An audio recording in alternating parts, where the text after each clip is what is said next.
잘했어. 잘했어. Annyeong, Japong here. Another day, another journey. But this one's different because I was invited to perform in Davao and it feels so surreal. I've been working hard for moments like this and now it's finally here. As I leave home, I carry not just my luggage, but all the dreams that brought me here. So right now, nandito tayo sa MRT and we are going to SM Masinag sa may Antipolo for an event. So I'll be meeting my friends there and dadaan lang po tayo just to check them. And total medyo maga pa naman, so yeah. Here I met Chingu and newfound friends. So yeah, nice meeting you all and thank you for this very masarap na Graham Balls. Hindi tayo gaano nagtagal sa event, like I stayed there for just 30 minutes kasi dumating na yung sundo ko papuntang or naihahatid ako papuntang Naiya.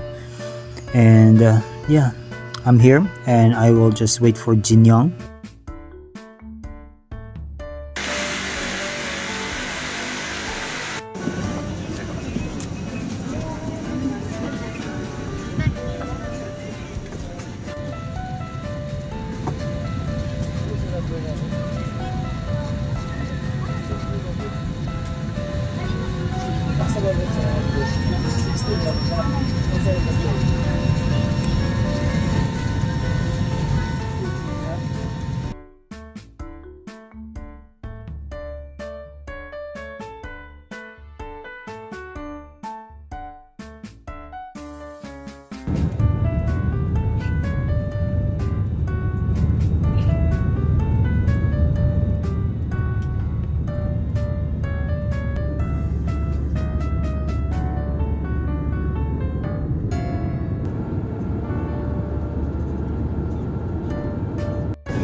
가자.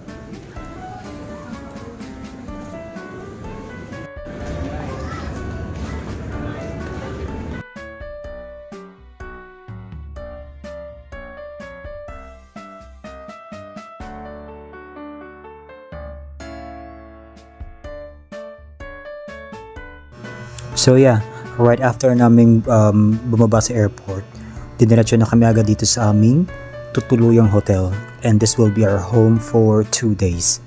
Kailangan agad namin umuwi kasi si Jin Young ay may pasok pa ng 11 AM. 뭐 필요해? 빨리 와.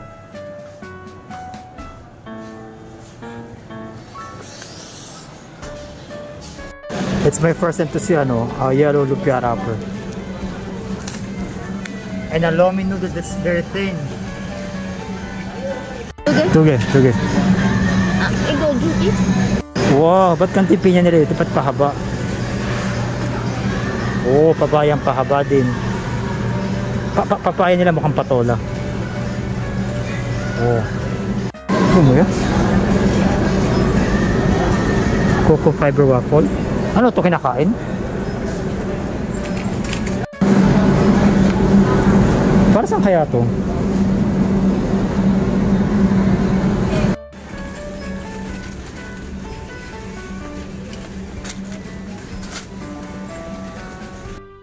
While on our way home, nakita namin tong very mataba na stray dog. And what we've noticed dito sa Davao is that malilinis yung aso dito na stray. And then matataba sila. I don't know why. And yeah, try to give him some snacks. Pero kasi yun lang yung pwede kong ibigay kasi yung iba dyan is chocolate na. But yeah, ayaw niya. So very umaarte si dog.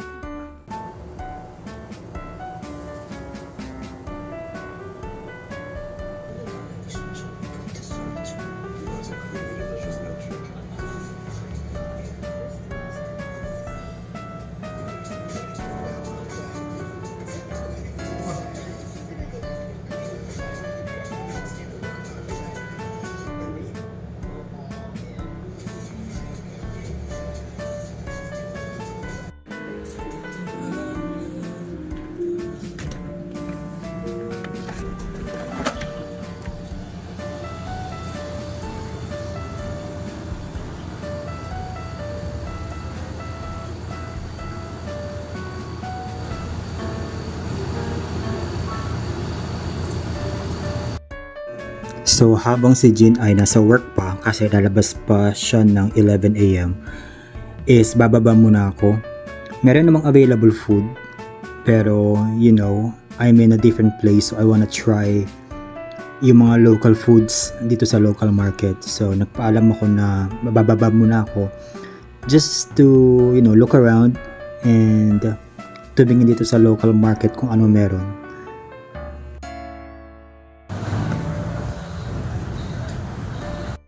Dito sa kanilang market meron.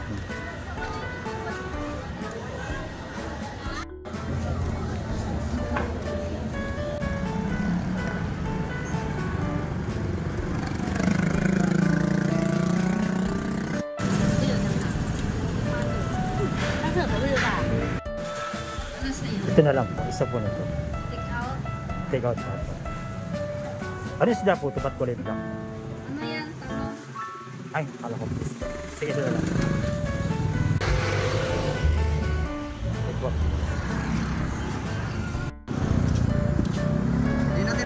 So, umuwi na kagad ako kasi nag-chat na yung organizer na we have to be there early daw kasi magte-take rehearsal pa kami. So, yan, si Gina sa trabaho pa, maya-maya pa siya lalabas. And ito, prepare ko na yung aming titikman. So, here's what I bought sa local market sa Davao. So, that's kinilaw na something, I forgot kung anong isda. And it's kulay orange na isaw. And the mangosteen.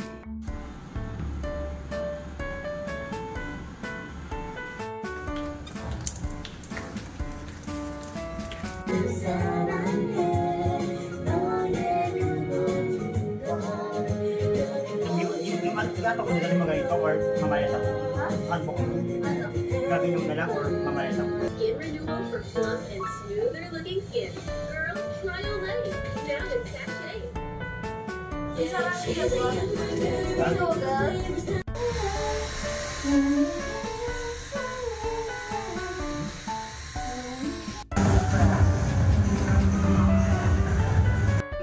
Pagkarating namin, dinala na agad kami sa aming dressing room or holding area wherein nagulat kami kasi nandun din yung K-pop group na BXB. My God.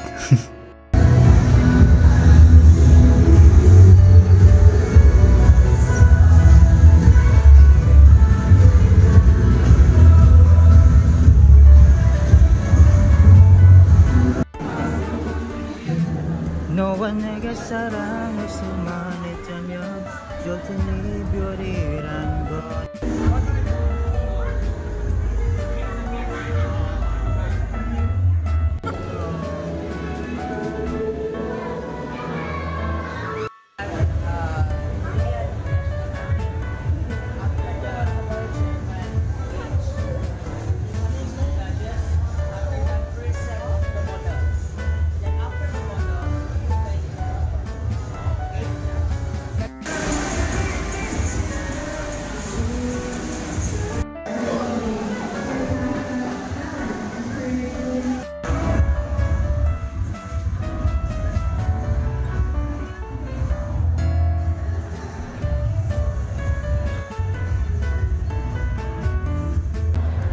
Congrats! 잘했어. 잘했어. 잘했어요. 잘해. 잘했어. 와우. Congrats. 축하해.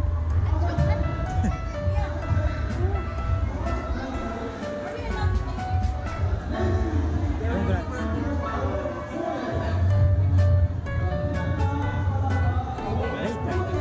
Later. Last. 마지막.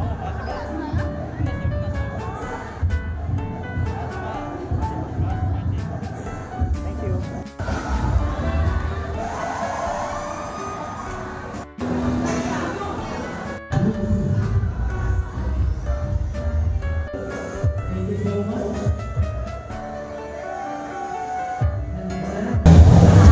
What's up, Davao?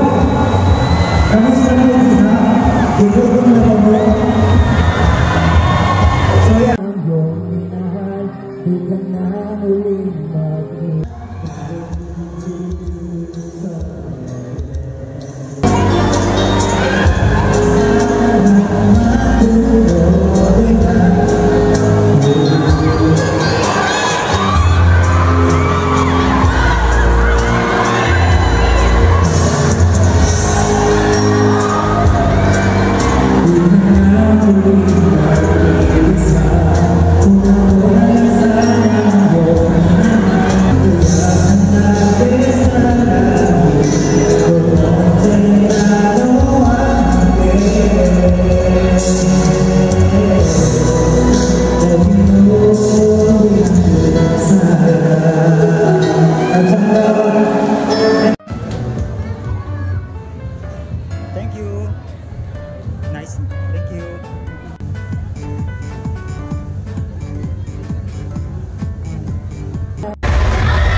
BXP 여러분, 저희에게 친절하게 대해주셔서 정말 감사합니다.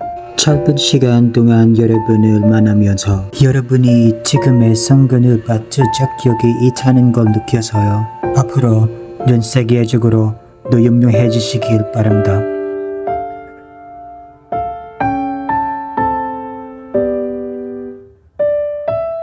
So yes, after event, pinayagan kami lumabas para makapaglibot dito sa night market.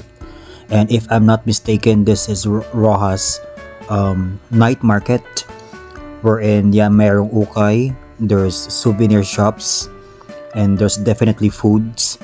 And lahat ng binili namin actually is souvenirs and foods for dinner. Meron namang food sa hotel, pero we want something new, you know. So lahat ng binili namin is something na hindi pa namin natitikman and nakikita, and something different ba? You know what I mean?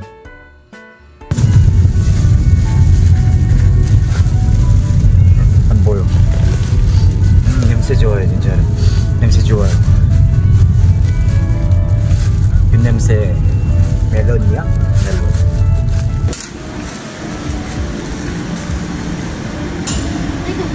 할리. 야 뭔데? 제발. 땡큐.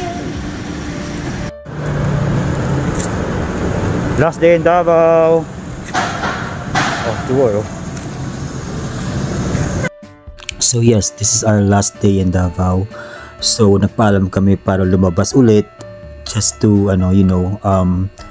maglibot for the last time and bumili ng additional pasalubong kasi I asked Jin and yes, kulang pa yung aming dalang pasalubong. So yeah, we decided na pumuntang SM Davao para bumili ng souvenirs, you know. So hinatid na kami ni Kuya papuntang SM Davao.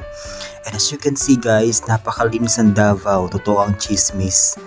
Napakalinis ng Davao and walang traffic. I can relate. And so we're here. Actually guys, saglit lang kami dyan sa SM Davao. As in super saglit lang, like 30 minutes ganun. And we have to go back kasi atin kami ng pagsamba. Kasi you know, it's Sunday and kailangan namin umatin ng pagsamba. So nagmadali kagad kami bumalik ng hotel. And binadali namin lahat kasi medyo kakapusin kami ng oras. Pero umabot naman kami. And thank you sa aming driver kasi meron siyang sense of urgency. And yun nga, nakarin kami on time sa bahay. And nagpalit na kami ng damit and then diretso na kami sa kapilya para dumalo ng pagsamba.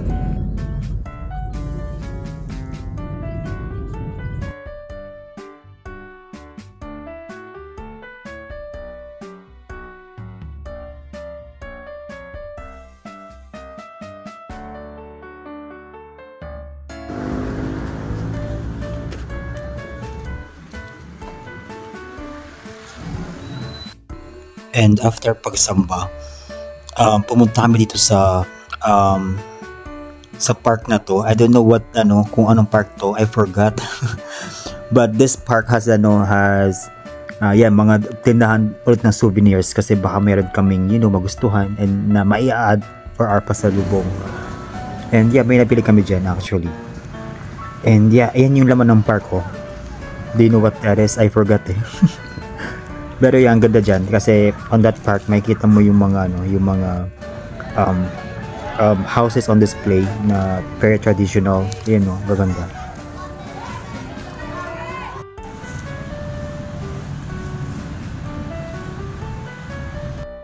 So after namin bulol ako visit. So after namin sa park na yun, sinundo kami ni Kuya, isa sa mga organizer ng event, para bigyan kami ng last supper ng aming last dinner sa Davao. So dinala niya kami sa sa SM Lanang, if I'm not mistaken, that's SM Lanang, para magkape. And then nagpunta kami sa saan nga ba yun? Wait lang, tarating yung video. That's parang overlooking in Davao. Wait lang. Ayan, sabi niya, dyan daw nag-aaral si Kitty Duterte, dyan sa Mapua. So yan, umulan, napaka-wrong timing ng ulan, kung kailan last day namin, saka umulan. Ayun, sa may Jack Ridge, sa Jack Ridge, yes. Nagpunta kami ng Jack Ridge para sa aming last supper. Last supper in Davao. And actually, ang ganda ng vibe dito sa Jack Ridge. Parang siya, kumbaga parang Tagaytay or Antipolo vibe, ganun.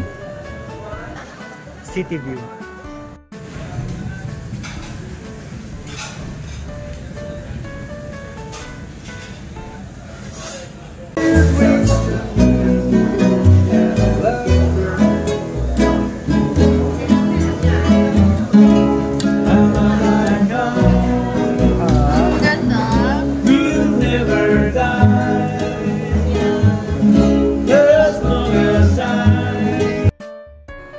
So yeah, after namin mag-dinner,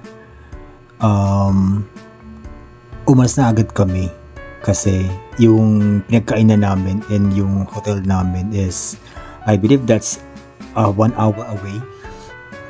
So yeah, pag uwi namin ng hotel, ayan, may lumapit na pusa. And yeah, cute niya, parang gusto namin iuwi. Parang gusto niya sa amin sumama. So yeah, umuwi na agad kami kasi si Jin din ay may pasok. And at the same time, we have to sleep early. Or I mean, I have to sleep early pala kasi si Jin is hindi matutulog. Kasi flight na namin ng madaling araw. So ang ginawa namin is naglinis lang kami ng aming kwarto. And nag-empake lang kami, nag-ayos kami ng gamit. And yeah, nag-dinner na din kami. Yeah, after naman pinagagawa namin, parang 1 oras lang ata ako nakatulog. Si Jin actually is may pasok till 5 a.m.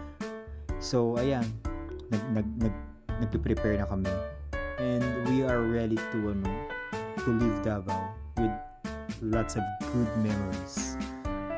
Hi, Stan.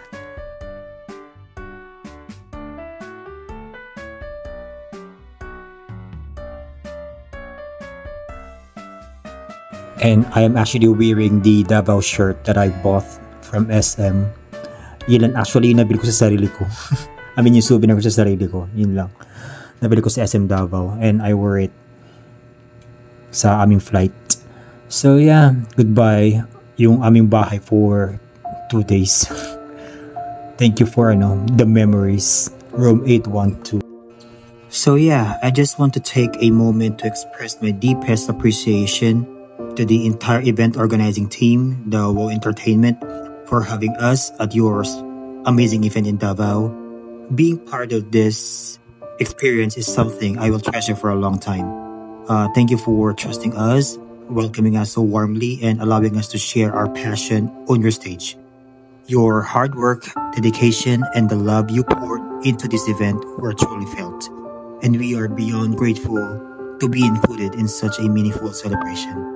And to the new friends we met along the way, thank you for the kindness, laughter, and unforgettable moments. It's rare to meet people who made you feel at home instantly, and I'm so thankful our path crossed. You made this journey even more special, and I am grateful for the bond we created in such a short time. I hope this is just the beginning of more memories, more shared stories, and more moments together. And standing on that stage, being part of something so vibrant and full of life reminded me of how blessed I am to be given opportunities like this. My heart is full of gratitude, full of joy, and full of appreciation for every single person who made this possible. Thank you for believing in us, supporting us, and giving us the chance to do what we love in front of such a wonderful crowd. Davao, you will always have a special place in my heart. Babalik kami dyan soon, we promise. So yun nga, nakakalungkot man, but we landed safely dito sa Manila. And yeah, we have to rush pauwi kaagad pagkalapag ng aming eroplano kasi may pasok po ako and may pasok din si Jean. And uwi pa akong Batangas.